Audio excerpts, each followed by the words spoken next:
반갑습니다. 따뜻하게 우렁찬 박수로 저를 맞이해 주셔서 대단히 감사합니다. 힘이 났습니다. 좋은 학생이 좋은 대학교를 만듭니까? 좋은 대학교가 좋은 학생을 만듭니까? 항상 저는 이 질문을 해보았습니다. 그런데 어떻든 충남대학교는 좋은 대학교이고 충남대학교 학생은 훌륭한 학생들이라고 저는 그렇게 전해 들었습니다. 맞습니까?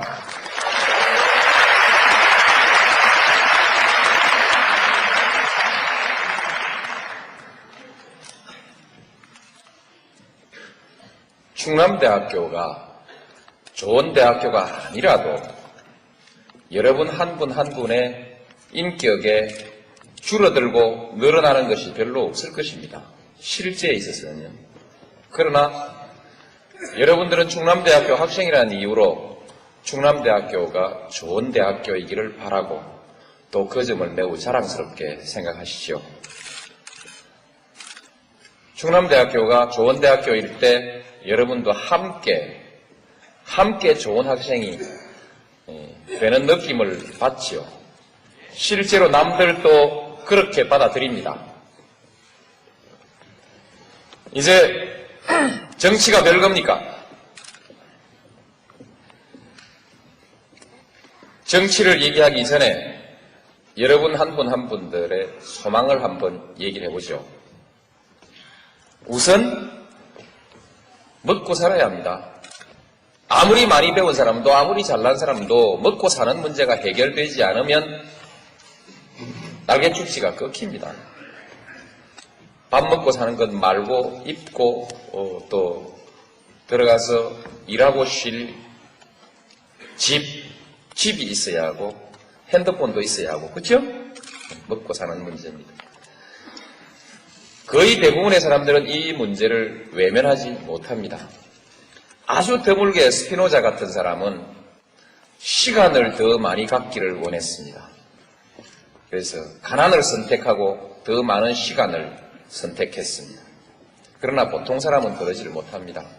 우리는 보통 사람을 기준으로 또 생각할 필요가 있습니다. 그래서 먹고 사는 문제 걱정 없습니까? 걱정되시죠? 네. 그러나 잘 될 겁니다. 잘 되는 이유는 나중에 말씀드리겠습니다. 다음에 이제 그 문제가 해결되고 나면 안정을 원하지요. 오늘 당장 불안이 없고 나의 미래에 대해서 불안이 없고 내 아이의 미래에 대해서 불안이 없는 그런 사회를 여러분은 바랍니다. 그것이 두 번째 희망사항이래요. 그걸로 인생은 전부 다 행복해지는가? 그렇지 않은 것 같습니다. 좀 더 빛나게 살고 싶어 하지요. 좀 더 품위 있게, 좀 더 빛나게, 좀 더 멋있게, 뭐 이런 여러 가지를 할 수 있습니다.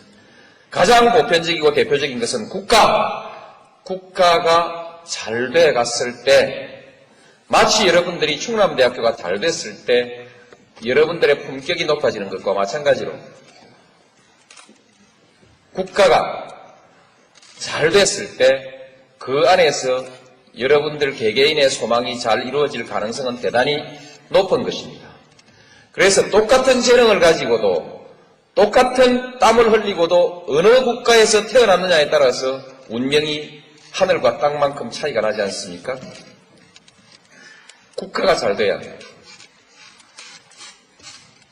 이제는 세계화 시대가 온다고 하니까 더욱더 인류의 보편적 문제가 우리의 문제들이 돼 있습니다.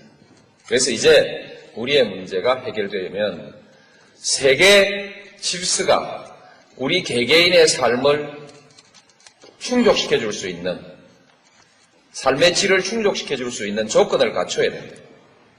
오래전부터 우리는 인류의 미래에 대해서 불안을 가지기 시작했습니다. 과연 얼마나 더 살 수 있을까?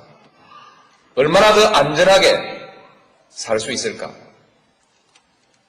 여기에서 해결되지 않은 우리 세계의 문제를 한번 짚어보면 기아와 질병의 문제, 해결이 되지 않고 있습니다. 전 세계 인구의 3분의 1이 아직도 기아 선상에 있다는 거 아닙니까? 기아와 질병. 아직도 사람들은 전쟁을 하고 싶어 합니다. 전쟁의 공포, 도덕적인 타락, 자원의 고갈, 환경의 파괴. 이런 문제들은 우리 인류가 함께 맞서서 싸우고 해결하지 않으면 안 되는 인류 사회에 대한 위협이죠. 저는 항상 이 문제가 우리의 궁극적 문제일지도 모른다 하는 생각을 하면서 정치를 해왔습니다. 제가 이 주제를 가지고 강연을 한 것은 이미 10년을 넘었습니다. 10년 이상 이 주제를 가지고 항상 강연을 해왔습니다. 이 중에 상당한 부분들이 국가 간의 이해관계의 다툼으로 해서 해결되지 않는 그런 일들입니다. 전쟁의 문제, 국가 간의 갈등입니다. 빈곤의 문제, 국가 간의 이기주의 때문에 세계에는 빈부의 격차가 심각하게 그냥 내버려져 있습니다. 이것처럼 국가와 세계의 질서가 아직도 모순되고 마찰을 일으키고 있습니다. 이와 같은 모순이 상당히 많이 해소되어 가고 있는 것을 우리는 유럽의 질서에서 찾아볼 수 있습니다. 어쨌든 상당 부분 해결돼 가는 부분이 있고 아직도 많은 문제가 남아 있습니다. 이 문제는 좀 더 먼 미래의 과제로 두더라도 당장 우리 한국의 질서는 어디로 가야 할 것인가? 한국의 문제는 또 다른 문제들이 있습니다. 이와 같은 문제들과 더불어서 여전히 우리에게 많은 과제들을 안겨주고 있습니다. 한국, 무엇을 해결해야 할 것인가? 많은 문제들을 제기하고 있죠. 여러 가지 중에서도 한반도의 분단이 해소되어야 된다. 그렇죠? 여기서부터 또 정치적 불안정이 해소되어야 된다. 앞으로 경제는 어떻게 될 건가? 빈부의 격차는 심각하지 않은가? 환경의 파괴도 백두대간은 뭐 이런 많은 문제들을 아울러서 가지고 있습니다. 그 중에서도 새롭게 대두되는 문제로서 물 부족 국가가 된다고 하죠. 환경의 문제입니다만 물 부족 국가 대비해야 할 겁니다. 출산율이 낮아지고 있습니다. 대비해야 하겠죠. 곧 20년 후이면은 65세 이상의 노령 인구가 14%를 넘어선다고 하고 이 사회를 노령사회라고 하는데 그때 그 노인들을 부양해야 되는 사회적 문제가 발생합니다. 여기에 대해서 준비를 갖춰야 합니다. 이런 문제들. 지금 지역 간 갈등이 심각하죠. 조만간 해소될 수도 있고 또 오래 갈 수도 있습니다. 그러나 또 다른 갈등의 문제가 있을 수 있죠. 수도권과 비수도권 사이에 있어서 잠재되어 있는 갈등, 이런 것들도 우리가 해결해 가지 않으면 안 되는 문제들입니다. 그래서 아까 인류가 부닥쳐 있는 여러 가지 문제들이 국내적으로 비슷한 형태로 나타나고 있는 문제들이 있습니다. 그래서 이제 우리 국가가 어떤 국가가 되어야 될 것이냐. 가장 평범한 것이지만 정리를 한번 해보겠습니다. 여러분들은 우리 한국이 넉넉한 나라가 되기를 바랄 것입니다. 그렇죠? 경제적으로 넉넉하고 두 번째로는 우리의 삶의 질이 높은 사회가 되기를 바랄 겁니다. 쾌적한 환경, 품위 있는 문화 이런 것들을 바라겠지요. 몇몇 사람만 떵떵거리며 잘 사는 나라가 아니라 우리의 경제적인 여유를 모두가 나누어서 함께 누리는 사회. 그죠? 누구는 따뜻한 사회라고 얘기합니다. 맞다고 생각합니다. 따뜻한 사회. 연대의 가치가 존중되는 사회. 그런 사회가 좋겠죠. 국방, 전쟁이 일어날 위험이 없는 안전한 나라, 또 미래에도 지금과 같은 또는 지금보다 더 좋은 상태가 계속되기를 바라고 개인적으로나 국가적으로나 불안이 없는, 미래에 대한 불안이 없는 사회죠. 마지막으로 떳떳하게 살 수 있는 나라입니다. 여러분들 부모님들 중에서 그 부모님이 하루의 삶을 매일 저녁 아들에게 고백하라고 한다면 아마 거의 견디지 못하고 양심의 가책이라든지 부끄러움 때문에 견디지 못할 사람들도 꽤 있을 것입니다. 아주 가까운 예로 일본에 다녀온 사람이 일본의 거리 질서를 보고 공항에서 내려가지고 택시를 타려고 할 때 공항에는 지금 그런 일이 없지만 줄을 서지 않고 새치기를 할 수밖에 없는 상황이 되어 있다면, 조건이 갖추어져 있다면 뒷전에 서서 30분을 기다리다가 드디어 결심하고 나도 이제 1차 도로 가장자리 차선을 넘어서 그 다음 차선으로 쫓아나가서 택시를 가로막고 아이 업은 짐을 든 여성이 있어도 못 본 척하고 내가 먼저 잽싸게 택시에 올라타는 그런 것을 부득이 할 수 있지 않습니까? 만약에 이 사회의 부정과 비리, 뒷전으로 거래되고 있는 특혜, 이런 것이 일반화되어 있는 사회라고 한다면 조그만 건설업을 하는 사람은 원청자에게 또는 도급자에게 뭔가 뇌물을 줘야 하고 가서 뒷거래를 해야 하고, 그렇게 하지 않으면 사업을 할 수 없는 사회라면 이제 그 자기의 삶을 제 아이에게 공개를 할 수 없는 사회가 되는 것이죠.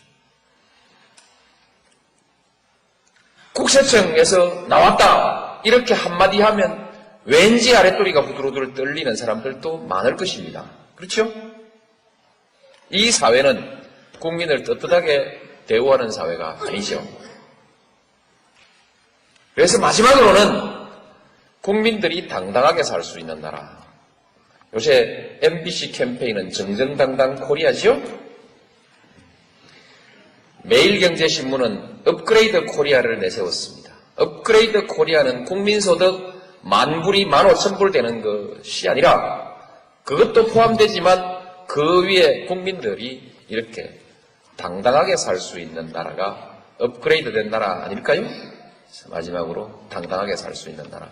이것을 우리의 보편적인 국가에 대한 희망, 국가에 대한 보편적 희망으로 이렇게 정리할 수 있을 것입니다.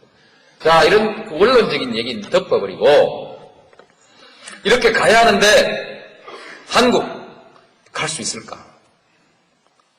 갈 수 있다면 어떻게 해야 할 것인가? 이런 얘기들을 한번 해봤으면 좋겠습니다. 갈 수 있을까에 대해서 갈 수 있습니다. 아시다시피 지난 40년 동안 우리는 경제를 100배 키웠습니다. 여러 가지 시비가 있지만 어떻든 이것은 세계에서 많은 세계인들이 눈을 둥그렇게 뜨고 놀라는 위대한 업적입니다. 정말 위대하신 어른들입니다. 세계 최고의 업적을 남기신 어른들. 지금 그 어른들을 우리가 충분히 대접하고 있지 못하죠. 객담을 한마디 쓰겠습니다. 짐승도 제 새끼는 사랑할 줄 압니다. 사람과 짐승이 다른 것은 사람은 제 부모를 제대로 모실 줄 압니다. 어른을 공경할 줄 알기 때문에 짐승과 다른 것입니다. 오늘날 우리 사회가 그 노인들에게 충분한 대우를 해드리지 못하고 있는 데 대해서 마음의 가책을 우리 함께 가질 필요가 있습니다. 여튼 제가 격까지 말씀을 드렸습니다만 요컨대 우리는 위대한 실적을 가지고 있는 국민들이다. 이게 다 정치인들이 정치를 잘한 덕분 아닙니까?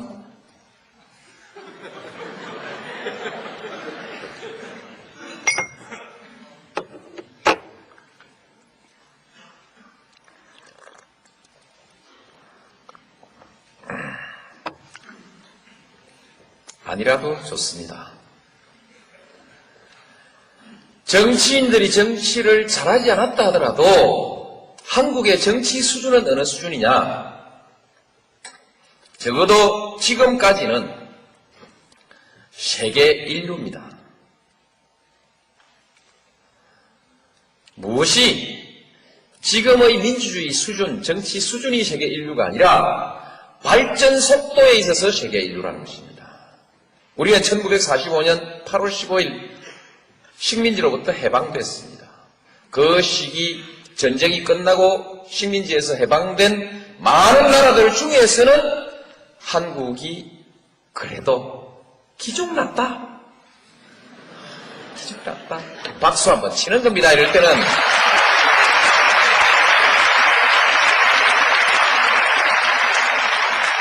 이건 사실입니다.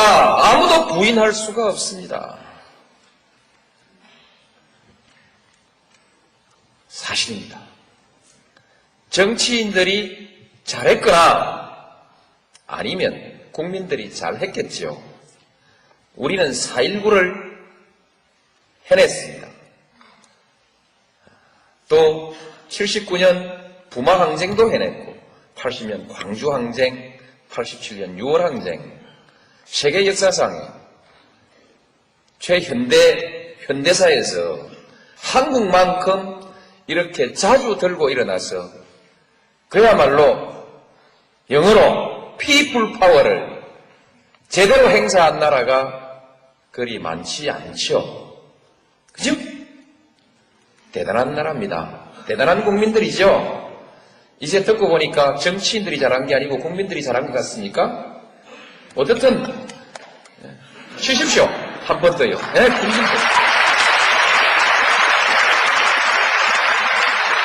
여러분들의 형님들에게, 여러분들의 아버지에게, 여러분들의 할아버지들에게 박수를 보내야 합니다. 정말 잘한 것입니다. 저도 그렇게 해서 여기까지 왔습니다. 앞으로 잘 갈 거냐? 잘 갈 수도 있고 잘 못 갈 수도 있습니다. 잘 갈 수 있는 조건, 지금 동북아 시대가 옵니다. 외부적 환경으로서 동북아 시대가 옵니다. 지금 중국, 일본, 한국을 둘러싼 약 7억 명, 중국 저 먼 데까지 하면은 15억을 넘는 인구를 동북아시아가 가지고 있습니다. 이 인구는 7억만 하더라도 서울에서 반경 1200km로 콤파스를 그려서 그 안에 들어있는 7억만 하더라도 미주 대륙, 북미 대륙과 유럽의 인구를 합친 것만큼 큰 인구죠. 거대한 시장입니다. 또한 거대한 생산 공장이 될 수도 있습니다. 막대한 자원을 아울러서 가지고 있습니다. 인적 자원과 자연 자원들을 가지고 있습니다. 여기는 아직 개발되지 않았습니다. 이곳이 세계에서 마지막 남은 가장 역동적인, 가장 투자자들이 군침 흘리고 있는 투자 지역입니다. 제대로 하면 이곳은 경제가 불꽃처럼 일어날 곳입니다. 단 조건이 있습니다.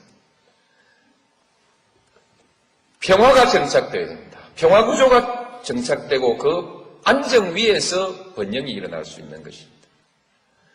유럽처럼 상호 간의 교류가 활발해지고 협력하고 또는 여러 가지의 경제 거래 규범들이 통합되어야 됩니다. 표준이 통합되어야 됩니다. 이렇게 통합이 이루어질 때라야 여기에 번영이 오는 것이죠.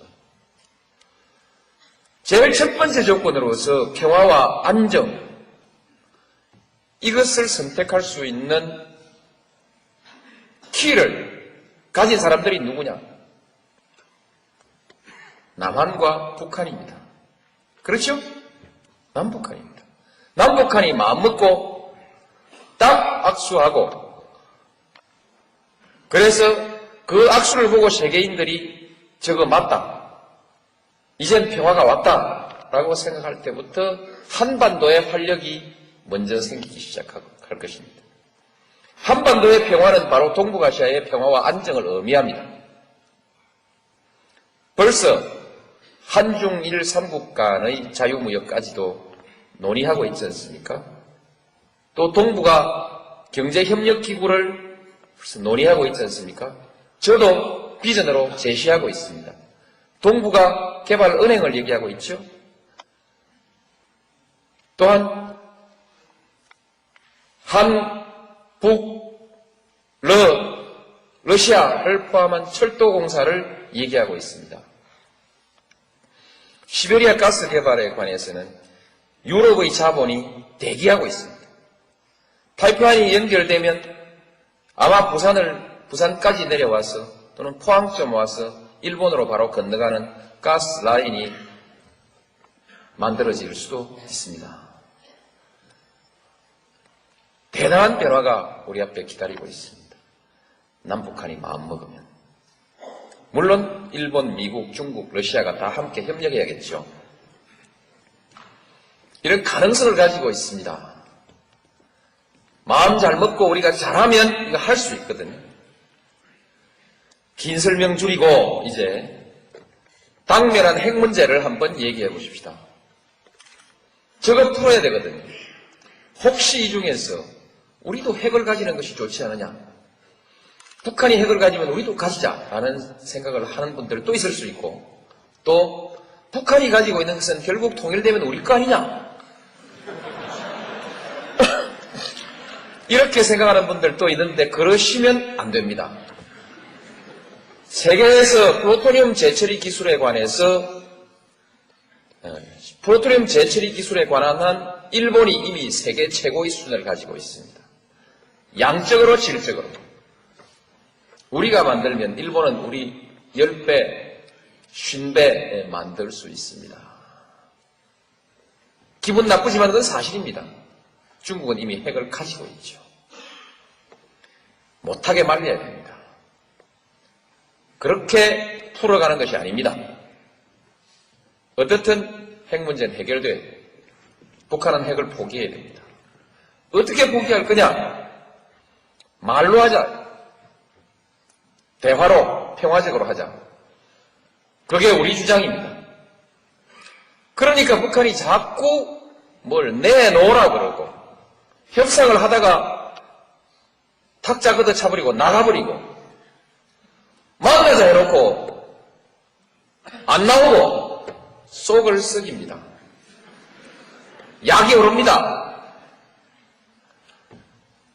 그러니까 대가를 뭔가를 줘야 합니다.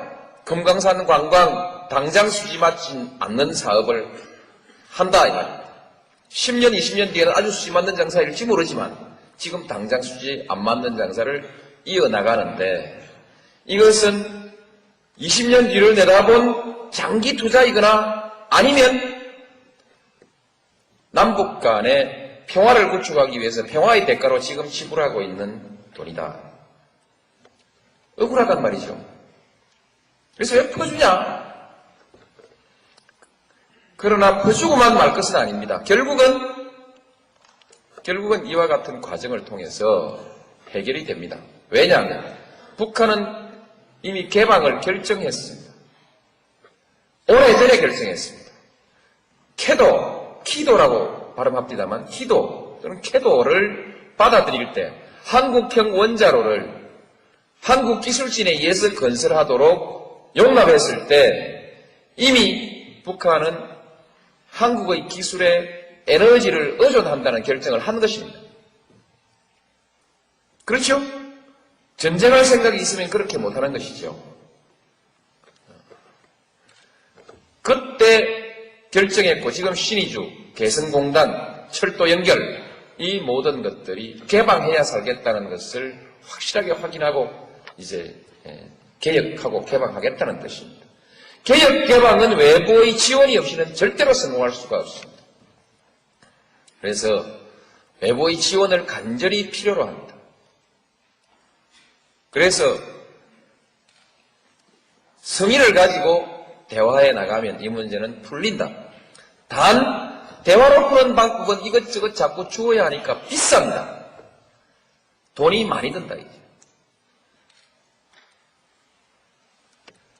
그러나 만일에 대화를 딱 중단해버리면 지원을 중단해버리면 대화가 끊기죠. 게임은 그렇습니다. 북한도 버틸 테니까요. 끊기면 북핵 문제는 북미 간의 문제로만 남습니다. 미국은 북한 핵을 어떻게든 개발 못하게 막아야 한다고 생각하고 있습니다. 왜? 세계의 경찰이라고 생각하니까. 아이들이 핵무기를 갖고 놀면 안 되거든요. 그러니까 막아야 해요. 명분이 있습니다. 명분은 테러, 불안, 그렇죠? 이제는 전통적인 국가 간의 전쟁의 위협이 아니라 다양한 방법으로 전개되고 있는 여러 가지의 위협, 이 위협에 대해서 우리가 대처해야 된다. 그래서 국방의 개념도 확장되고 있습니다. 그래서 위험한 사람들이 위험한 무기를 갖지 않아야 한다는 것은 세계적 합의이기 때문에 미국이 핵무기를 단속하는 데 대해서는 세계적 여론의 지원을 받고 있습니다. 따라서 미국이 북한에게 대해서 끊임없이 간섭하는 것이 적어도 간섭하는 동안에는 무력 행사를 하기 전까지는 지지를 받습니다. 이 사이에서 대화를 하게 되면 그게 대화가 잘 안 통하는가 봐요. 전에도 보니까. 대화가 잘 통하지 않기 때문에 중국도 좀 끼고 일본도 좀 끼고 특히 한국이 적극적으로 나서서 그러시면 안 됩니다. 이렇게 한번 해봅시다. 이렇게 중재하고 제어해 나가야 됩니다. 남북 간의 대화의 통로가 있을 때 이것은 잘 작동할 수 있고 남북 간의 대화의 통로가 막혀버리면 북미 간에 싸우다가 해볼까? 하고 미국이 딱 무슨 공격 결정을 하게 됐을 때 우리는 이건 설명을 할 필요가 없습니다. 93, 4년도에 소위 핵위기라는 것이 있었는데 남북 간의 대화의 창구는 막혀 있었고 북미 간에는 서로 어르렁거리다가 미국이 전쟁을 결정하고 전쟁 준비를 착착 수행해 가다가 카트가 북한 가서 다 아주 위험한 순간에 문제를 해결했었는데 그때 미국이 썼던 전쟁의 시나리오는 우리 한국의 신문에 보도된 바에 의하면 미국인 10만 명 희생, 한국인 100만 명 희생, 어떤 기록에는 수백만 명으로 되어 있습니다. 돈 오브 도프라는 학자가 있나 봐요. 그분이 공개한 자료에도 나오고 국내 신문에도 많이 보도되고 있습니다. 전비 1,000억 불, 경제적 손실 1조 달러, 이런 예상을 감수하고 전쟁을 할 각오를 다져나가고 있었다. 우리 보고 다 죽으라는 얘기 아닙니까? 그렇죠? 너희들은 죽으라. 이런 얘기랑 마찬가지죠. 이렇게 상황이 전개될 때 한국은 속수무책으로 구경만 하고 있었어야 이게 한국이 자기 운명을 스스로 결정할 수 있는 힘을 가진 나라입니까? 그럴 수 없는 것입니다. 그래서 남북 간의 대화 채널은 반드시 유지해야 됩니다. 지원 끊어버리면 상황이 또 어디로 굴러갈지 모릅니다. 흔히 2003년 위기설이 나오고 있는 이유가 그겁니다. 이 위기설을 방어하기 위해서 우리는 북한과의 채널을 유지해 나가야 된다는 것이죠. 지금 지원 끊자라고 하는 사람들 참 위험한 사람들입니다. 아시겠죠?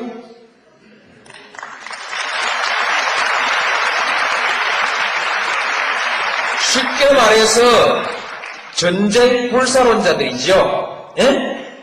전쟁 불사론자들. 전쟁 나면 자기들은 절대 안 다칠 겁니다. 재빨리 해외로도 갈 수 있고. 전쟁 나면 제일 먼저 맨 앞에 나가야 되는 사람들이 여러분들입니다. 제 아이도 예비군인데 아마 즉각 소집될 겁니다. 군에 안 갔다 온 사람들은 즉각 소집 안 돼요.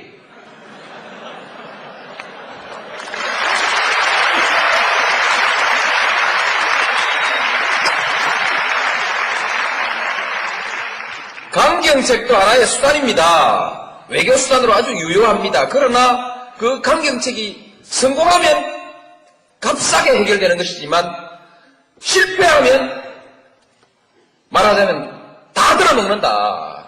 그렇죠? 다 죽는다 이 말입니다. 그래서 강경책은 함부로 쓸 수가 없습니다. 우리 온건책으로 갈 수가 없습니다.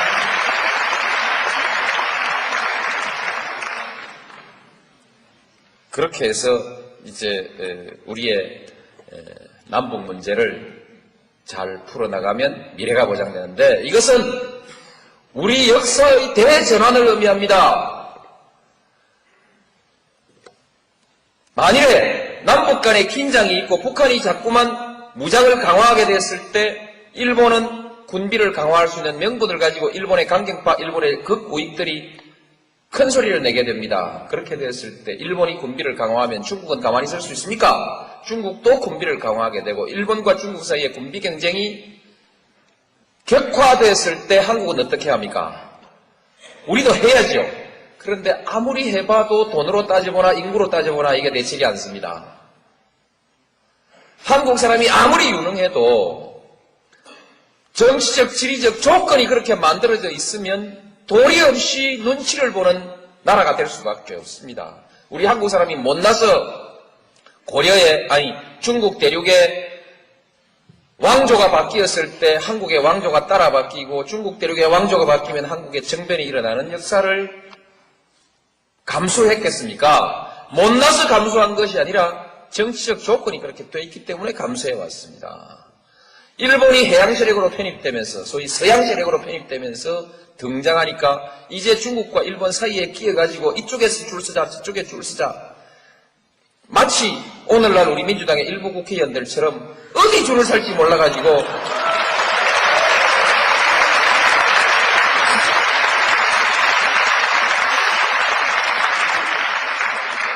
공론 통일이 안 되게 돼 있습니다. 안 되게 돼 있거든요. 헷갈리다가 그냥 무너져 버리는 것입니다. 이것이 우리 한국의 역사였고 이것은 변방의 역사였습니다. 누가 뭐라고 해도 중국과 일본의 군비 경쟁이 일어나고 여기에 긴장과 대결적 상황이 조성되면 우리는 또 그와 같은 상황을 감수하지 않을 수 없다. EU 같은 질서로 동북아 질서를 재편해내자. 그렇게 재편해냈을 때 중국도 좋고 일본도 좋고 한국도 다 좋습니다. 여기엔 수평적 관계, 평등의 관계가 있고 작은 나라라 할지라도 얼마든지 주도적 역할을 해낼 수가 있습니다. 일본은 전과가 있어서 동아시아의 공동 번영을 얘기하면 사람들이 수상하게 듣습니다. 중국은 너무 커요. 겁납니다. 그냥 있어도 겁나는데 한국이 동아시아의 통합을 주도해 나가야 합니다. 그랬을 때 의심 없이 서로가 받아들일 수 있는 질서를 만들어 나갈 수 있지 않겠습니까? 이제 동아시아의 질서를 주도해 나가는 새로운 시대, 수백 년 큰 나라의 눈치를 보면서 살아왔던 변방의 역사를 극복하고 이제 당당히 주도하는 역사, 자주의 역사로 갈 수 있는 절호의 계기를 우리는 지금 맞이하고 있습니다. 새로운 동북아 시대가 지금 오고 있고 그 시대에 우리는 이제 동북아시아의 주역으로 부상하는 것입니다. 멋지지 않습니까?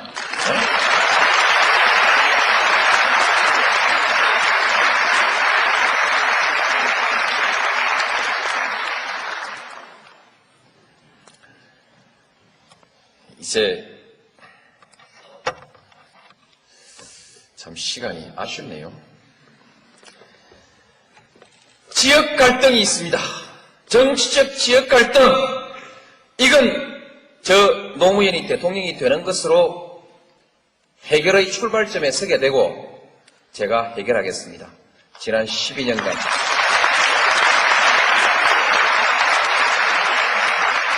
오로지 여기에 매달려 왔습니다. 모든 정치적 가치 중에서 최우선의 과제로 저는 이것을 설정하고 여기에 매달려 왔고 내 자신의 금배지를 내던지면서까지도 지역 갈등 극복을 위해서 노력해 왔습니다. 거기에 대해서 저를 적극적으로 지지하는 분들이 국민통합, 노무현 짱, 짜자짜짜짜 하고 이렇게 해서 제가 민주당의 대통령 후보가 된 거 아닙니까?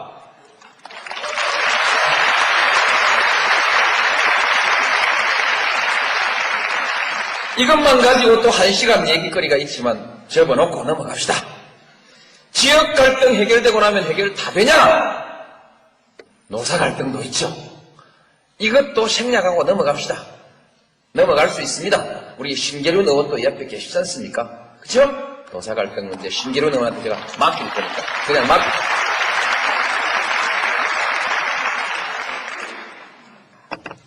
그러면 뭐가 문제냐? 우리 사회에 국민 통합이 이루어지지 않으면, 그것 말고라도 국민 통합이 이루어지지 않으면 우리 사회의 효율성이 발휘될 수가 없습니다. 계속해서 배를 타고 가는데 계속해서 이 길로 가면 안 되는데 왜 이 길로 들어서느냐고 계속 시비 붙는 사람이 있고, 아니야 이 길이 맞아, 계속 이것 가지고 싸워댄다면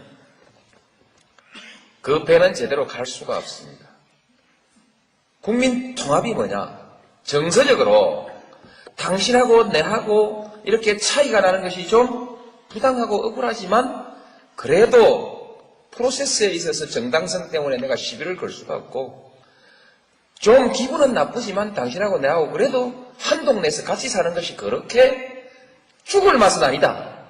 죽는 것보다는 낫다.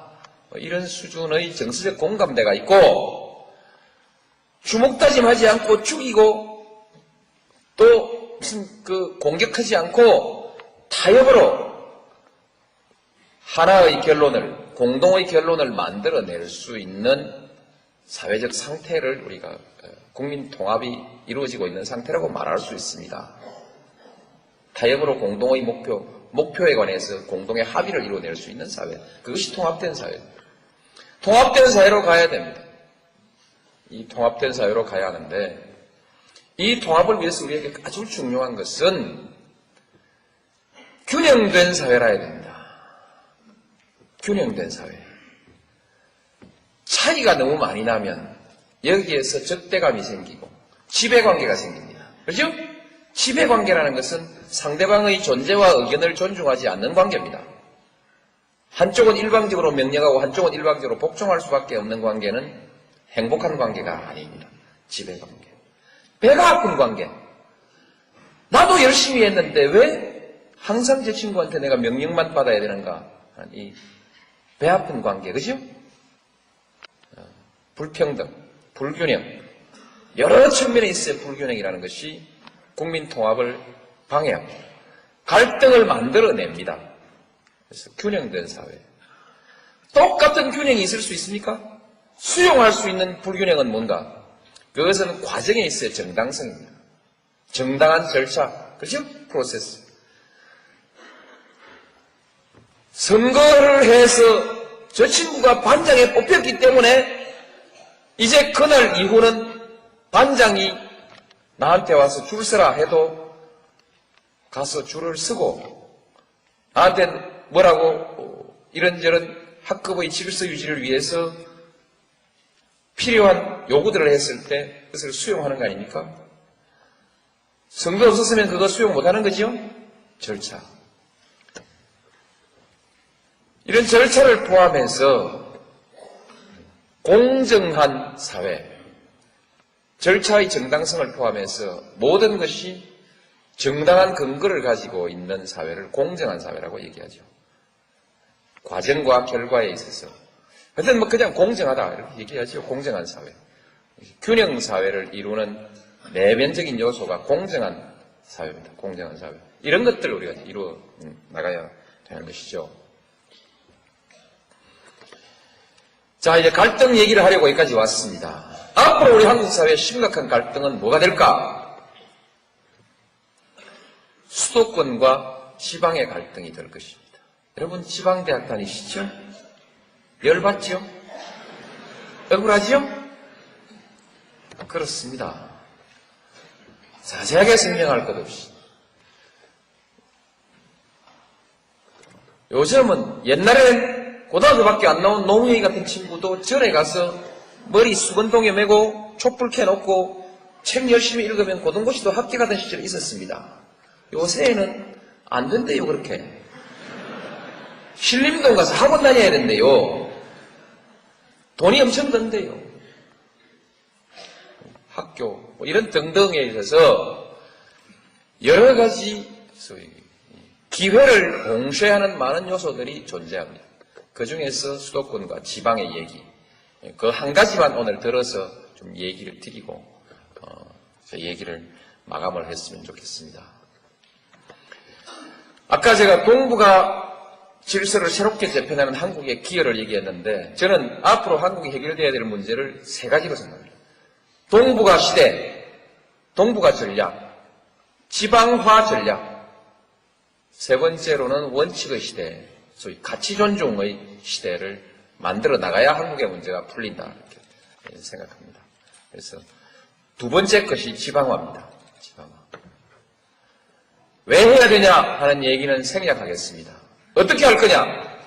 분권해야지요. 분권. 지금 각 대학의 많은 뜻있는 교수님들이 분권 운동을 하고 있습니다. 권한을 넘겨줘야 됩니다. 입법권의 상당 부분을 넘겨주어서, 예를 들면 세율을 적용할 때 탄력세율을 적용해서 법인세를 지방자치단체가 결정해서 법인세의 세율을 조정할 수 있는 시스템까지를 만들어줘야 됩니다. 조직을 하는 데 있어서 지방자치단체가 거의 전적인 자율권을 가져야 됩니다. 조직권, 인사권 이런 문제죠. 자치조직권, 자치입법권 물론 가져야 이런 것을 통해서 지방의 독자적인 전략을 쓸 수 있도록 해줘야 된다. 이것을 분권과 자치권의 확대라고 얘기합니다. 돈이 제일 중요하죠. 지금 몇몇 세목들을 지방자치단체가 주어놨는데 부동산에 관련된 세금이 자치체 수입에 대종을 이루니까 가장 중요한 세목이 되니까 마구 땅을 개발합니다. 개발해가지고 세금 거두려고 하는데 그러니까 무리가 생기죠. 그러지 말고 그냥 보통 우리 동네 와서 사업자라면 거기서 법인세도 좀 붙일 수 있고 소득세도 좀 붙일 수 있고 그래서 거의 중요한 모든 세목에 일부는 국세로 일부는 지방자치단체의 수입으로 이렇게 세목을 편성해 주어서 돈을 거둘 수 있게 해주고 이것은 오히려 세원이 확충된다는 것보다는 그 세율을 가지고 그것을 인센티브로 활용해서 기업들에게 우리 동네로 오시오라고 이렇게 정책을 쓸 수 있는 유인할 수 있는 자료로서 쓸 수 있게 해줘야 됩니다. 지금 중앙정부에서 지방으로 이전하고 있는 재원 중에서 중앙정부 예산의 절반이 지방으로 이양하고 있는 재원인데 요거는 무슨 문화원 짓는 데 쓰라, 요거는 무슨 보육원 짓는 데 쓰라, 이거는 무슨 병원 짓는 데 쓰라 이렇게 하나하나 지정을 해주니까 그거 따오는 맛에 돈 많은 지방자치체는 별로 필요하지도 않은 것을 마구 만들고 돈 없는 지방자치체는 자기 낼 돈이 없어가지고 그걸 따오지 못하고 이렇게 해서 불합리한 일들이 많이 생깁니다. 그래서 무대기로 돈을 그냥 넘겨줘라. 좋죠? 무대기로 그냥. 세목을 적지 말고 넘겨줘라. 그래서 포괄 이전을 해줘야 된다. 해주고. 그래도 부자 동네는 세금이 많이 거치고 가난한 동네는 세금이 덜 거치기 때문에 그것 말고도 지방재정 형평기금을 만들어서 가난한 동네는 더 밀어주고 부자 동네는 덜 밀어주자. 그러면 가난한 동네는 전부 받아먹기만 하려고 열심히 안 하면 어떡하냐. 지방사업을 벌릴 때 지방사업의 타당성과 효율성을 평가해서 잘된 데 더 보태주자. 이 이원적인 기준으로 지방을 지원해야 됩니다. 그래서 분권과 자치재정을 확대해주는 획기적인 개혁이 있어야 되고 두 번째로는 지방대학을 집중적으로 육성해야 됩니다. 집중적으로 지원해야 됩니다. 그래도 감이 안 옵니까? 왕창 지원해야 됩니다.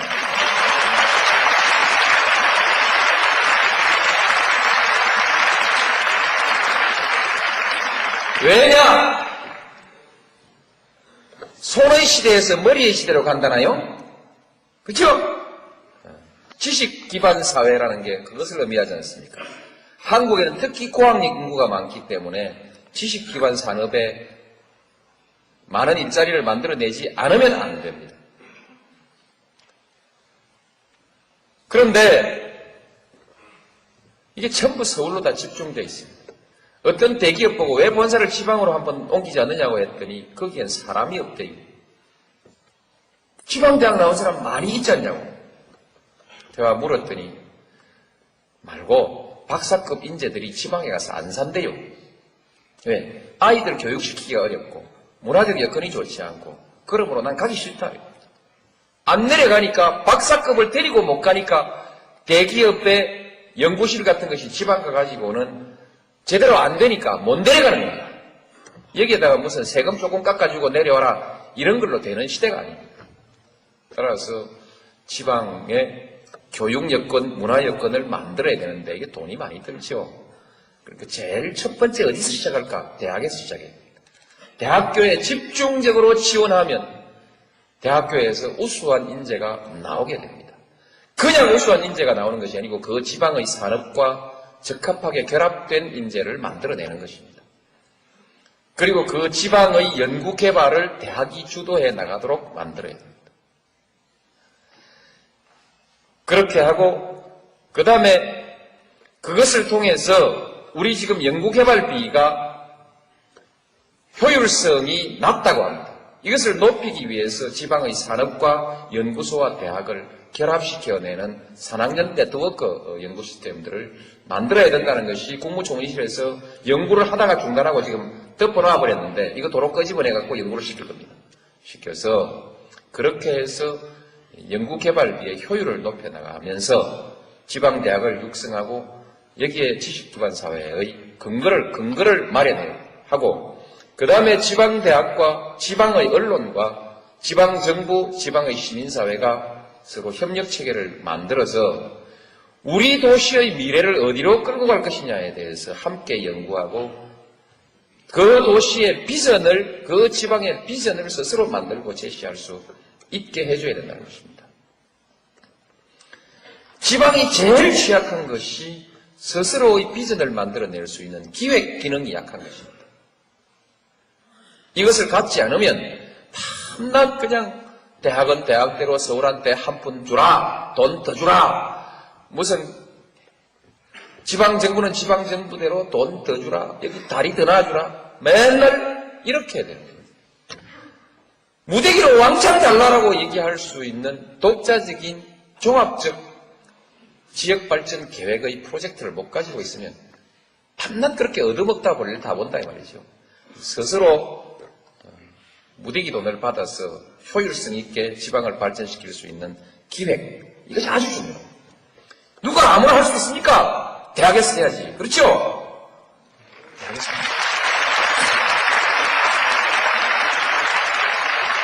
이제 대학을 밀어주는 일이 남았는데 돈이 있어야 할 거 아닙니까? 돈이?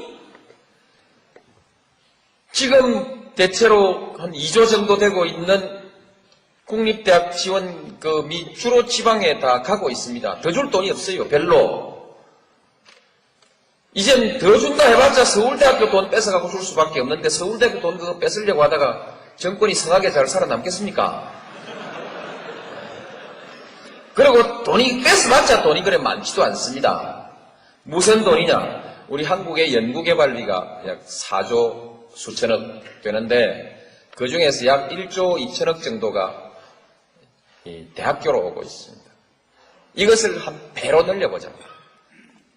각 부처에서 쓰고 있는 연구개발 예산을 한 배로 늘려서 이것을 지방대학으로, 이것은 사립대학을 포함해서 수도권 대학에도 많이 갑니다. 이걸 지방대학으로 집중적으로 지원해보자. 산업체로 주고 있는 것들도 대학으로 집중시켜보자. 연구소도 전부 대학 연구 네트워크에 함께 묶어가지고, 국책연구소를 또 묶어가지고 지방 거점 도시들의 대학들에게 집중적으로 지원해보자. 일단 거기서 재원을 마련하고 그 이외에 더 필요한 재원은 제가 따로 좀 마련해 보겠습니다. 마련해서 지방대학을 집중적으로 육성한다. 그러면 충청도에서는 충남대학이 첫 번째로 돈 왕창 안 받겠다.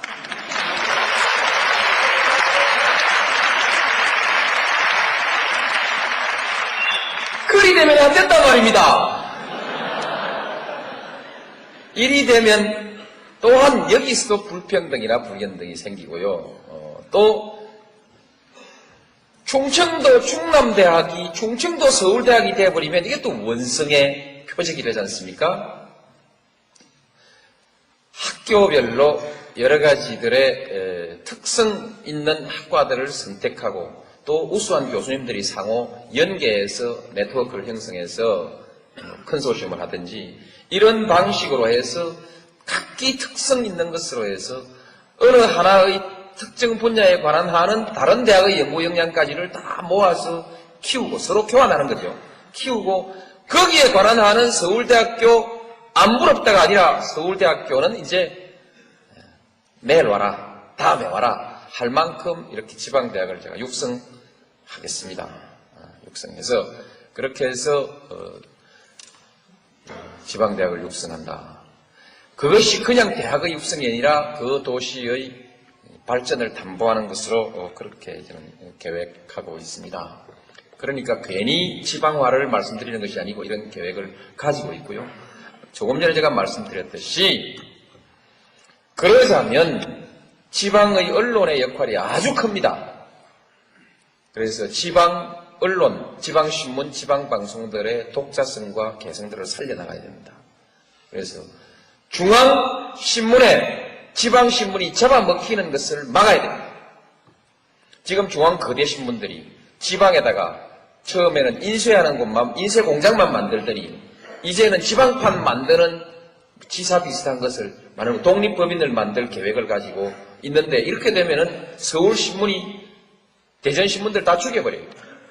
대구신문 다 죽여버리고 부산신문 다 죽여버리고 독점돼버리면 한 사회 문화가 획일화돼 버리지 않습니까? 획일화돼 버리면 큰일 납니다. 획일화된 사회는 화석처럼 굳어버립니다. 상상력에 빈곤이 생기고 창의력이 쪼그라들죠. 그래서 안 됩니다. 그래서 지방 언론 살려야 됩니다.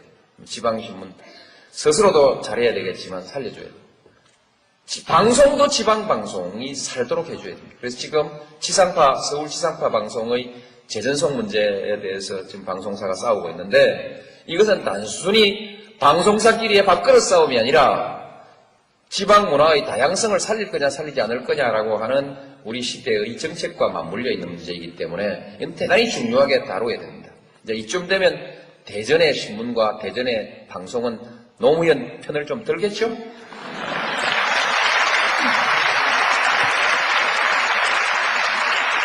왜냐하면 진짜 지방 문제를 가지고 지방 출신의 사람이니까요, 제가. 이 문제에 관한 난 저만큼 고민을 해본 사람이 없습니다. 그러니까 선택은 없습니다.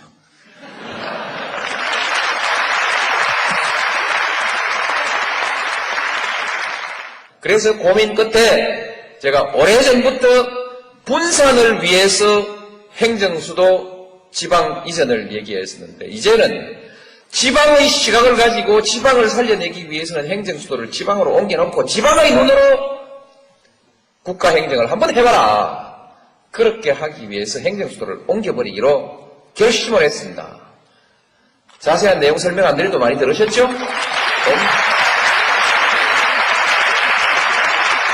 그 행정수도가 어디에 갈지 모르지만 제 생각에는 대체로 충남대학에서 30분 거리 정도에 있어야 된다고 저는 그렇게 생각하는데 이러고 있습니까?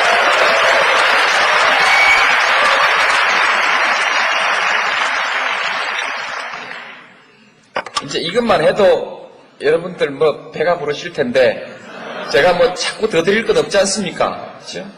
근데 그래도 이제 몇 마디 마무리는 해야죠. 그렇게 이것은 지방의 시각을 가지고 행정을 해야 지방시대가 온다는 뜻 때문에 행정수도를 말씀드린 것이니까요.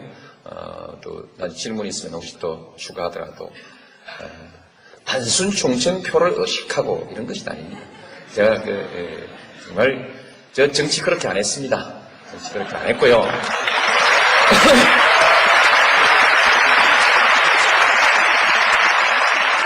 마지막으로 가치의 시대 한 가지만 딱 제 얘기를 하고 마무리를 하겠습니다. 이 일을 해나가는데 한 사회가 아까 말씀드린 대로 통합되어야 됩니다. 어떻게 통합되느냐? 너와 나의 이해관계가 일치하는 데서 통합되는 것이 제일 쉽습니다. 그러나 이해관계는 이제 아마 수백, 수천, 수만 가지로서도 찢어져 있습니다. 이해관계를 전부 원칙 없이 조절할 방법이 없습니다. 한 시대에서 오늘의 이해관계, 내일의 이해관계, 이것도 또 다릅니다. 사람들은 수천 년 이렇게 살아오면서 지혜를 가지고 원칙이라는 것을 만들었습니다. 그렇죠? 원칙, 규범. 그것은 다양한 이해관계를 하나로 포괄해서 가장 공통의 이해관계를 하나의 기준으로 만들어 놓고 그것이 우리의 원칙이다 이렇게 하는 거 아닙니까? 원칙. 그 원칙 중에서 가장 중요한 것이 정의가 이겨야 한다는 것입니다. 어떻습니까? 정의가 이겨야 한다. 정의가 이기자면 그 시대를 살고 있는 사람들의 마음속에 가치를 존중하고 가치를 지향하는, 옳은 것을 지향하는 갈망이 있어야 된다. 앞으로 한국이 제대로 되느냐 안 되느냐의 마지막 얘기는 여러분들 가슴 속에 정의감이 있느냐, 정의가 이겨야 된다는, 정의가 이기도록 해야 된다고 하는 결의가 서 있느냐. 정의가 무너진 사회에서는 어떤 번영도 있을 수 없습니다. 어떤 번영도 갈등과 대립과 투쟁으로 다 무너질 수밖에 없습니다. 그래서 가치를 소중하게 생각하고 가치를 추구하고 정의가 이기는 사회를 만들기 위해서 노력하는 사회. 한국은 특별히 기회주의가 승리하고 행세해온 사회입니다. 일제에 붙었던 사람들, 재빨리 미국에 줄 섰던 사람들, 재빨리 독재에 줄 섰던 사람들. 그렇죠? 공부깨나 한 사람들이 전부 거기에 빌붙어가지고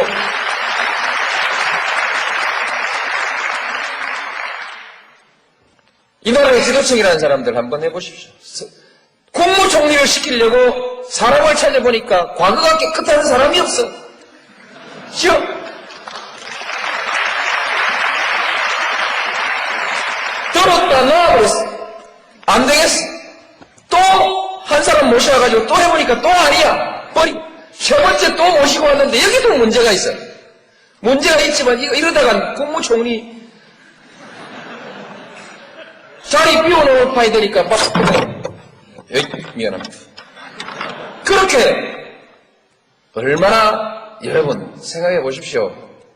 부끄러운 나라입니다. 에? 부끄러운 그들이 대법원 판사, 에? 그들이 대학 총장.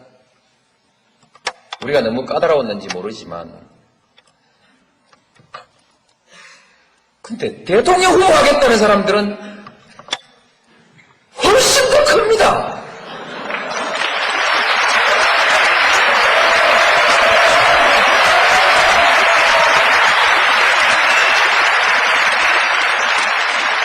국무총리 하겠다, 아니, 대통령 후보, 국무총리 하겠다는 사람들의 흉은 적어도 그냥 흉입니다. 수사받고 처벌받을 일들은 아닙니다. 대통령 하겠다는 사람들의 흉은 그냥 흉이 아니고 범죄입니다. 좋습니까? 제대로 전달을 하면 제대로 수사받고 제대로 처벌받아야 되는 거죠. 검찰이라는 사람들이 허지부지 덮어버려요. 예? 덮어버려. 대통령은 힘 다 빠졌는가 봐. 대책이 없어. 뭘 또? 고발을 또 해서 수사를 하라고 했더니 또 그것도 취하해버렸어. 답답합니다. 속 탑니다.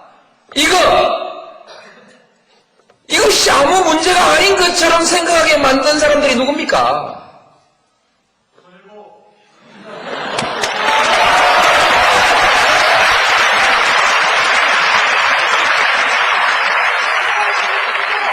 이거 개혁해야 됩니다. 누가 어떤 방법으로 하는지에 대해서는 비밀입니다. 부분입니다.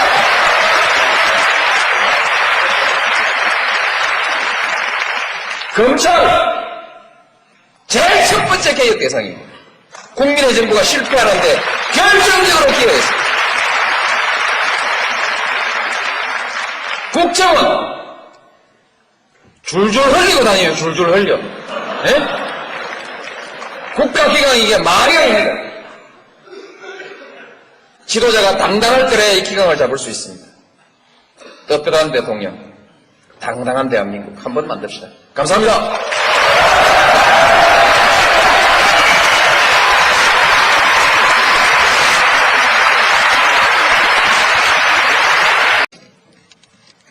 국가가 잘 돼야 돼요. 이제는 세계화 시대가 온다고 하니까 더욱더 인류의 보편적 문제가 우리의 문제들이 돼 있습니다. 그래서 이제 우리의 문제가 해결되면 세계 질서가 우리 개개인의 삶을 충족시켜 줄 수 있는, 삶의 질을 충족시켜 줄 수 있는 조건을 갖춰야 됩니다. 오래전부터 우리는 인류의 미래에 대해서 불안을 가지기 시작했습니다. 과연 얼마나 더 살 수 있을까? 얼마나 더 안전하게 살 수 있을까? 여기에서 해결되지 않은 우리 세계의 문제를 한번 짚어보면 기아와 질병의 문제, 해결이 되지 않고 있습니다. 전 세계 인구의 3분의 1이 아직도 기아선상에 있다는 거 아닙니까? 기아와 질병, 아직도 사람들은 전쟁을 하고 싶어 합니다. 전쟁의 공포, 도덕적인 타락, 자원의 고갈, 환경의 파괴, 이런 문제들은 우리 인류가 함께 맞서서 싸우고 해결하지 않으면 안 되는 인류 사회에 대한 위협이죠.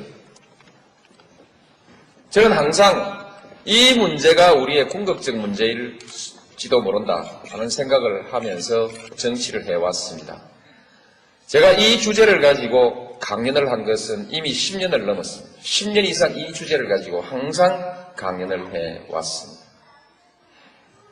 이 중에 상당한 부분들이 국가 간의 이해관계의 다툼으로 해서 해결되지 않는 그런 일들입니다. 전쟁의 문제, 국가 간의 갈등입니다.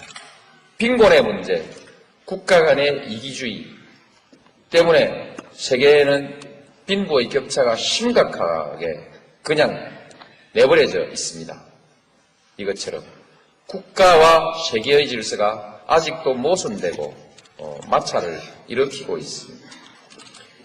이와 같은 모순이 상당히 많이 해소되어 가고 있는 것을 우리는 유럽의 질서에서 찾아볼 수 있습니다. 어쨌든 상당 부분 해결돼 가는 부분이 있고 아직도 많은 문제가 남아 있습니다. 이 문제는 좀 더 먼 미래의 과제로 두더라도 당장 우리 한국의 질서는 어디로 가야 할 것인가? 한국의 문제는 또 다른 문제들이 있습니다. 이와 같은 문제들과 더불어서 여전히 우리에게 많은 과제들을 안겨주고 있습니다. 한국, 무엇을 해결해야 할 것인가? 많은 문제들을 제기하고 있죠. 여러 가지 중에서도 한반도의 분단이 해소되어야 된다. 그렇죠? 여기에서부터 또 정치적 불안정이 해소되어야 된다. 앞으로 경제는 어떻게 될 건가? 빈부의 격차는 심각하지 않은가? 환경의 파괴도 백두대간은 뭐 이런 많은 문제들을 아울러서 가지고 있습니다. 그 중에서도 새롭게 대두되는 문제로서 물 부족 국가가 된다고 하죠. 환경의 문제입니다만 물 부족 국가 대비해야 할 겁니다. 출산율이 낮아지고 있습니다. 대비해야 하겠죠. 곧 20년 후이면은 65세 이상의 노령 인구가 14%를 넘어선다고 하고 이 사회를 노령사회라고 하는데 그때 그 노인들을 부양해야 되는 사회적 문제가 발생합니다. 여기에 대해서 준비를 갖춰야 합니다. 이런 문제들 지금 지역 간 갈등이 심각하죠. 조만간 해소될 수도 있고 또 오래 갈 수도 있습니다. 그러나 또 다른 갈등의 문제가 있을 수 있죠. 수도권과 비수도권 사이에 있어서 잠재되어 있는 갈등, 이런 것들도 우리가 해결해 가지 않으면 안 되는 문제들입니다. 그래서 아까 인류가 부닥쳐 있는 여러 가지 문제들이 국내적으로 비슷한 형태로 나타나고 있는 문제들이 있습니다. 그래서 이제 우리 국가가 어떤 국가가 되어야 될 것이냐. 가장 평범한 것이지만 정리를 한번 해보겠습니다. 여러분들은 우리 한국이 넉넉한 나라가 되기를 바랄 것입니다. 그렇죠? 경제적으로 넉넉하고 두 번째로는 우리의 삶의 질이 높은 사회가 되기를 바랄 겁니다. 쾌적한 환경, 품위 있는 문화 이런 것들을 바라겠지요. 몇몇 사람만 떵떵거리며 잘 사는 나라가 아니라 우리의 경제적인 여유를 모두가 나누어서 함께 누리는 사회. 그죠? 누구는 따뜻한 사회라고 얘기합니다. 맞다고 생각합니다. 따뜻한 사회. 소위 연대의 가치가 존중되는 사회. 그런 사회가 좋겠죠. 국방, 전쟁이 일어날 위험이 없는 안전한 나라. 또 미래에도 지금과 같은 또는 지금보다 더 좋은 상태가 계속되기를 바라고 개인적으로나 국가적으로나 불안이 없는, 미래에 대한 불안이 없는 사회죠. 마지막으로 떳떳하게 살 수 있는 나라입니다. 여러분들 부모님들 중에서 그 부모님이 하루의 삶을 매일 저녁 아들에게 고백하라고 한다면 아마 거의 견디지 못하고 양심의 가책이라든지 부끄러움 때문에 견디지 못할 사람들도 꽤 있을 것입니다. 아주 가까운 예로 일본에 다녀온 사람이 일본의 거리 질서를 보고 공항에서 내려가지고 택시를 타려고 할 때 공항에는 지금 그런 일이 없지만 줄을 서지 않고 새치기를 할 수밖에 없는 상황이 되어 있다면, 조건이 갖추어져 있다면 뒷전에 서서 30분을 기다리다가 드디어 결심하고 나도 이제 1차 도로 가장자리 차선을 넘어서 그 다음 차선으로 쫓아나가서 택시를 가로막고 아이 업은 짐을 든 여성이 있어도 못 본 척하고 내가 먼저 잽싸게 택시에 올라타는 그런 것을 부득이 할 수 있지 않습니까? 만약에 이 사회의 부정과 비리, 뒷전으로 거래되고 있는 특혜, 이런 것이 일반화되어 있는 사회라고 한다면 조그마한 건설업을 하는 사람은 원청자에게 또는 도급자에게 뭔가 뇌물을 줘야 하고 가서 뒷거래를 해야 하고 그렇게 하지 않으면 사업을 할 수 없는 사회라면 이제 그 자기의 삶을 제 아이에게 공개를 할 수 없는 사회가 되는 것이죠. 국세청에서 나왔다 이렇게 한마디 하면 왠지 아랫도리가 후두루두루 떨리는 사람들도 많을 것입니다. 그렇죠? 이 사회는 국민을 떳떳하게 대우하는 사회가 아니죠. 그래서 마지막으로는 국민들이 당당하게 살 수 있는 나라. 요새 MBC 캠페인은 정정당당 코리아죠? 매일경제신문은 업그레이드 코리아를 내세웠습니다. 업그레이드 코리아는 국민소득 10,000불이 15,000불 되는 것이 아니라 그것도 포함되지만 그 위에 국민들이 이렇게 당당하게 살 수 있는 나라가 업그레이드 된 나라 아닐까요? 마지막으로 당당하게 살 수 있는 나라. 이것을 우리의 보편적인 국가에 대한 희망. 앞으로 잘 갈 거냐? 잘 갈 수도 있고 잘 못 갈 수도 있습니다. 잘 갈 수 있는 조건. 지금 동북아 시대가 옵니다. 외부적 환경으로서 동북아 시대가 옵니다. 지금 중국, 일본, 한국을 둘러싼 약 7억 명, 중국 저 먼 데까지 하면은 15억을 넘는 인구를 동북아시아가 가지고 있습니다. 이 인구는 7억만 하더라도 서울에서 반경 1200km로 콤파스를 그려서 그 안에 들어있는 7억만 하더라도 미주 대륙, 북미 대륙과 유럽의 인구를 합친 만큼 큰 인구죠. 거대한 시장입니다. 또한 거대한 생산 공장이 될 수도 있습니다. 막대한 자원을 아울러서 가지고 있습니다. 인적 자원과 자연 자원들을 가지고 있습니다. 여기는 아직 개발되지 않았습니다. 이곳이 세계에서 마지막 남은 가장 역동적인, 가장 투자자들이 군침 흘리고 있는 투자 지역입니다. 제대로 하면 이곳은 경제가 불꽃처럼 일어날 곳입니다. 단 조건이 있습니다. 평화가 정착되어야 됩니다. 평화 구조가 정착되고 그 안정 위에서 번영이 일어날 수 있는 것입니다.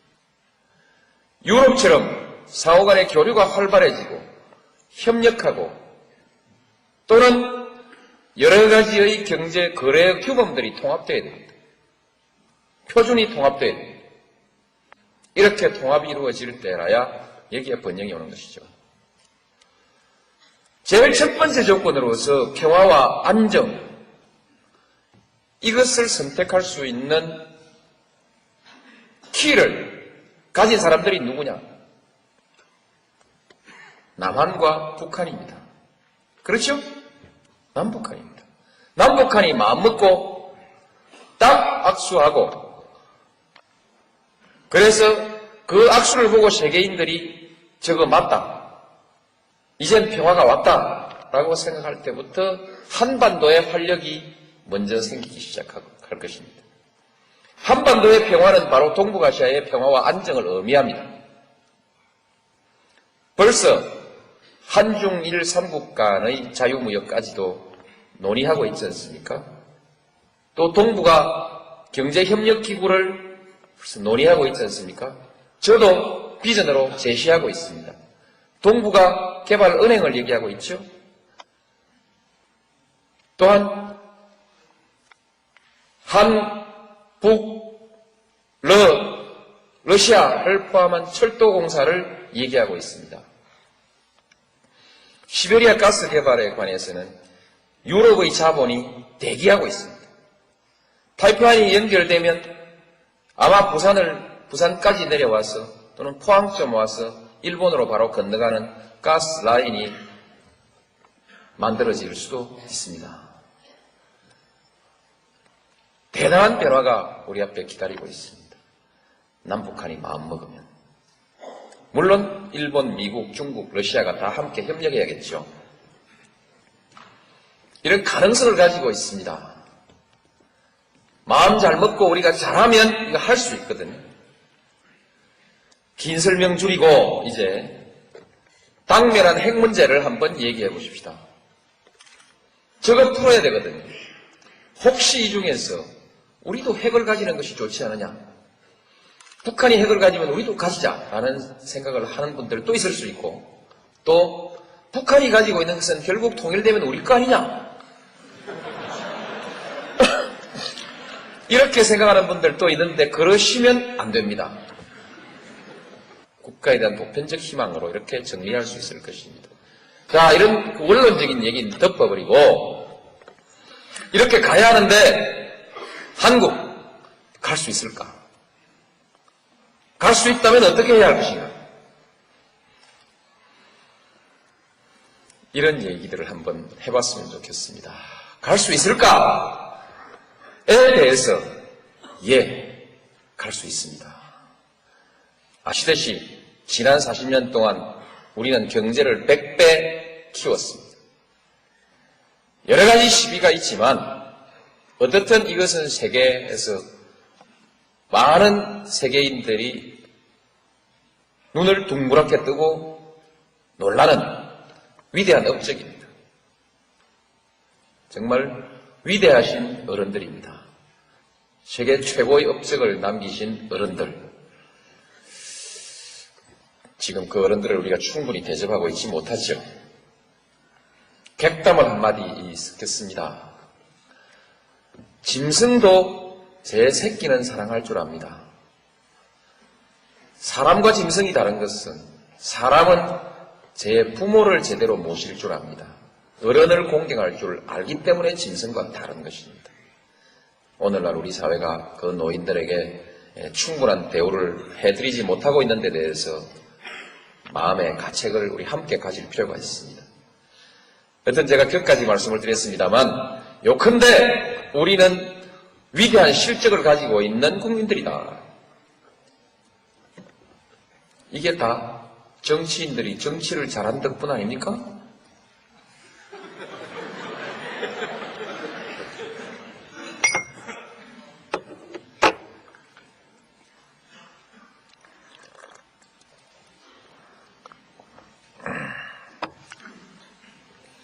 아니라도 좋습니다.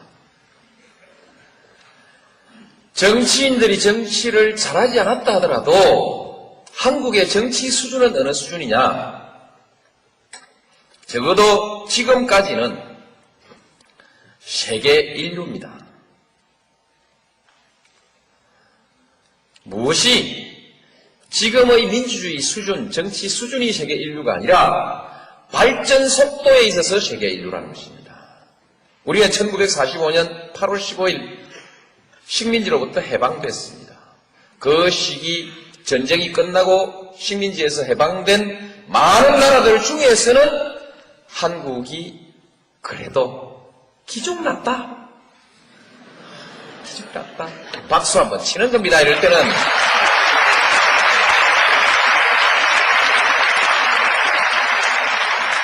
이건 사실입니다. 아무도 부인할 수가 없습니다. 사실입니다. 정치인들이 잘했거나 아니면 국민들이 잘했겠죠. 우리는 4.19를 해냈습니다. 또 79년 부마항쟁도 해냈고 80년 광주항쟁, 87년 6월항쟁, 세계 역사상 현대사에서 한국만큼 이렇게 자주 들고 일어나서 그야말로 영어로 people power를 제대로 행사한 나라가 그리 많지 않죠. 그죠? 대단한 나라입니다. 대단한 국민들이죠. 이제 듣고 보니까 정치인들이 잘한 게 아니고 국민들이 잘한 것 같습니까? 어쨌든 쉬십시오. 한 번 더요. 네,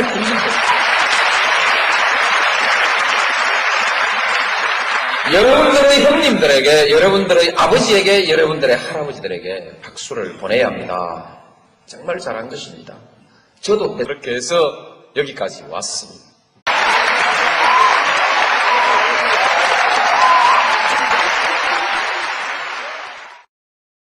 반갑습니다. 따뜻하게 우렁찬 박수로 저를 맞이해 주셔서 대단히 감사합니다. 힘이 났습니다. 좋은 학생이 좋은 대학교를 만듭니까?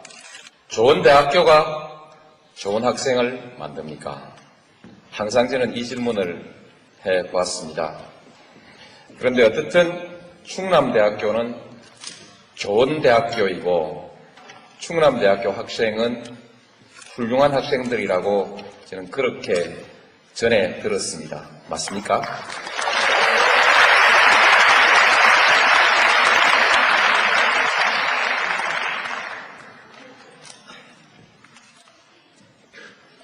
충남대학교가 좋은 대학교가 아니라도 여러분 한 분 한 분의 인격에 줄어들고 늘어나는 것이 별로 없을 것입니다. 실제에 있어서는요. 그러나 여러분들은 충남대학교 학생이라는 이유로 충남대학교가 좋은 대학교이기를 바라고 또 그 점을 매우 자랑스럽게 생각하시죠. 충남대학교가 좋은 대학교일 때 여러분도 함께 좋은 학생이 되는 느낌을 받지요. 실제로 남들도 그렇게 받아들입니다. 이제 정치가 별겁니까?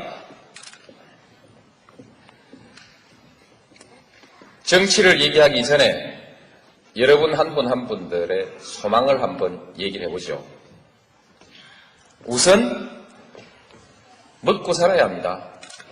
아무리 많이 배운 사람도 아무리 잘난 사람도 먹고 사는 문제가 해결되지 않으면 날개축지가 꺾입니다. 밥 먹고 사는 것 말고 입고 또 들어가서 일하고 쉴 집이 있어야 하고 핸드폰도 있어야 하고 그렇죠? 먹고 사는 문제입니다. 거의 대부분의 사람들은 이 문제를 외면하지 못합니다. 아주 드물게 스피노자 같은 사람은 시간을 더 많이 갖기를 원했습니다. 그래서 가난을 선택하고 더 많은 시간을 선택했습니다. 그러나 보통 사람은 그러지를 못합니다. 우리는 보통 사람을 기준으로 또 생각할 필요가 있습니다. 그래서 먹고 사는 문제 걱정 없습니까? 걱정되시죠? 네. 그러나 잘 될 겁니다. 잘 되는 이유는 나중에 말씀드리겠습니다. 다음에 이제 그 문제가 해결되고 나면 안정을 원하지요. 오늘 당장 불안이 없고 나의 미래에 대해서 불안이 없고 내 아이의 미래에 대해서 불안이 없는 그런 사회를 여러분은 바랍니다. 그것이 두 번째 희망사항이래요. 그걸로 인생은 전부 다 행복해지는가? 그렇지 않은 것 같습니다. 좀 더 빛나게 살고 싶어 하지요. 좀 더 품위 있게, 좀 더 빛나게, 좀 더 멋있게, 뭐 이런 여러 가지를 할 수 있습니다. 가장 보편적이고 대표적인 것은 국가가 잘 돼 갔을 때, 마치 여러분들이 충남대학교가 잘 됐을 때 여러분들의 품격이 높아지는 것과 마찬가지로 국가가 잘 됐을 때 그 안에서 여러분들 개개인의 소망이 잘 이루어질 가능성은 대단히 높은 것입니다. 그래서 똑같은 재능을 가지고도 똑같은 땀을 흘리고도 어느 국가에서 태어났느냐에 따라서 운명이 하늘과 땅만큼 차이가 나지 않습니까?